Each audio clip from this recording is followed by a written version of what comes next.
Assalamualaikum warahmatullahi wabarakatuh. Ananda soleh dan soleha, hari ini kita akan belajar apa itu hadis, kedudukan hadis, unsur-unsur hadis, serta kita akan belajar satu hadis, yaitu hadis tentang menuntut ilmu. Ada yang tahu apa itu hadis? Ya, hadis itu apa-apa saja yang disandarkan kepada Nabi Muhammad SAW, baik berupa ucapan, perbuatan, takrir atau persetujuan, serta sifat-sifatnya. Contoh, hadis berupa ucapan. Ketika makan, hendaklah kita mengucapkan basmalah. Itu adalah salah satu contoh hadis berupa ucapan. Contoh hadis berupa perbuatan, yaitu hadis tentang bagaimana tata cara sholat. Ya, ini dilakukan oleh Rasulullah sendiri sehingga para sahabat melihatnya bagaimana Rasulullah melaksanakan sholat. Contoh hadis berupa takrir atau persetujuan, yaitu sahabat melakukan, Nabi yang menyetujui. Contoh, Bilal setiap selesai wudu, Bilal selalu melaksanakan sholat sunnah. Maka pada waktu itu Nabi membolehkan Bilal untuk melaksanakan sholat sunnah. Nah, sekarang kita masuk ke kedudukan hadis. Kedudukan hadis itu yang pertama, hadis sebagai sumber hukum Islam yang kedua setelah Al-Quran. Yang selanjutnya, hadis tidak bertentangan dengan Al-Quran. Hadis juga sebagai penguat hukum dalam Al-Quran. Maka hadis ini sebagai penguat hukum-hukum yang ada dalam Al-Quran. Nah, Nanda soleh dan soleha, sekarang apa itu unsur-unsur hadis?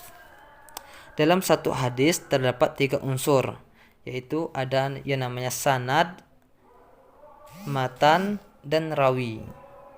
Apa itu sanad? Sanad ini adalah mata rantai penutur, yaitu orang yang mendengar hadis.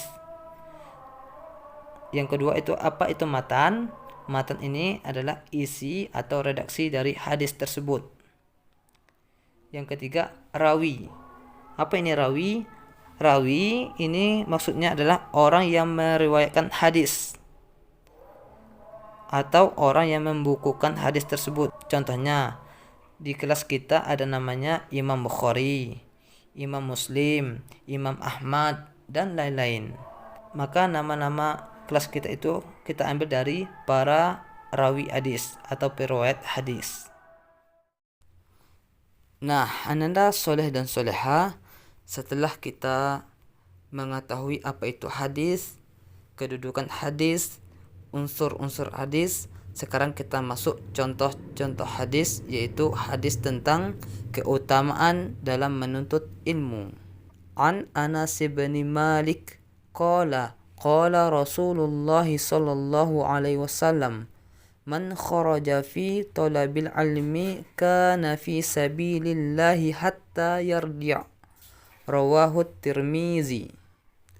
Dalam hadis ini terdapat 3 warna. Yang pertama ada warna kuning yang menunjukkan sanad.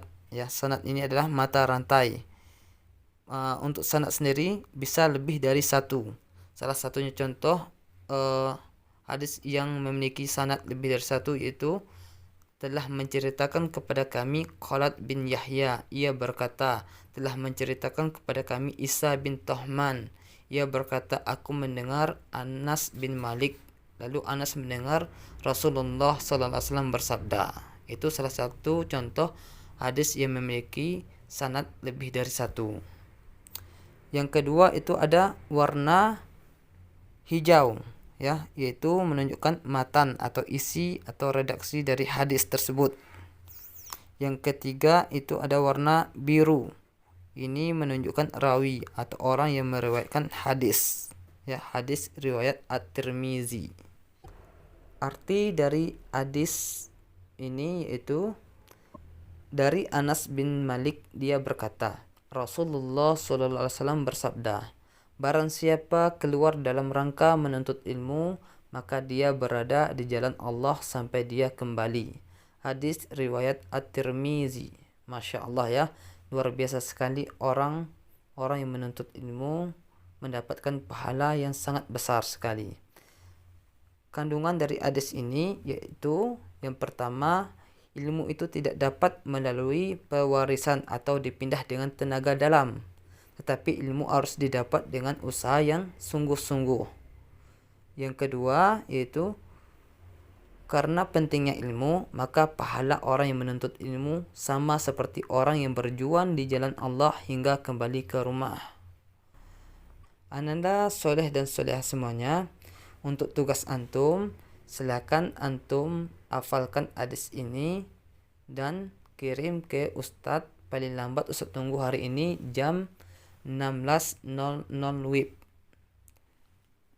Nomor WA Ustadz yaitu 0822 8634 6637. Demikianlah materi kita pada hari ini. Semoga bermanfaat untuk kita semuanya. Wassalamualaikum warahmatullahi wabarakatuh.